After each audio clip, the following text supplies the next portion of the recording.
Our Hiligaynon word for the day is bagting. Bagting. When we say bagting, that can either mean bell or the ringing of a bell. It can also be to ring a bell or to sound the tocsin. Bagting. May kampanaryo sila, apang walay bagting. May kampanaryo sila, apang walay bagting. It means that they have a belfry but no bells.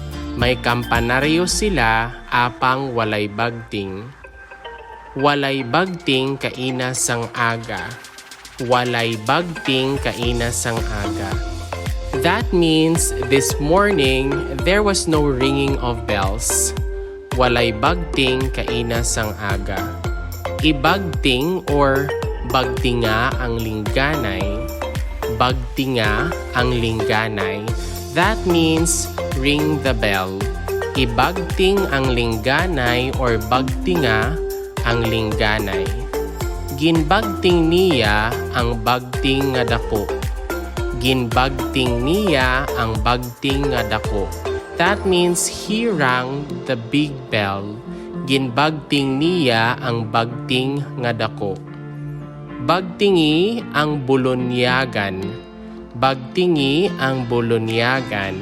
That means ring the bell for the baptism or for the one to be baptized.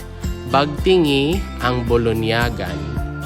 Ibagting ako anay sang orason.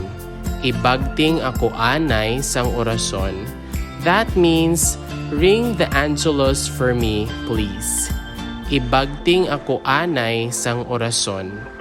Pabagtingan ko no sang paninoy ang mga kalasalon sing tatlo kabasal. Pabagtingan ko no sang paninoy ang mga kalasalon sing tatlo kabasal. That means the Godfather, it is rumored, will have 3 peals of bells rung in honor of the marriage couple. Pabagtingan ko no sang paninoy ang mga kalasalon sing tatlo kabasal. And that is all about our Hiligaynon word for the day, bagting. Bagting.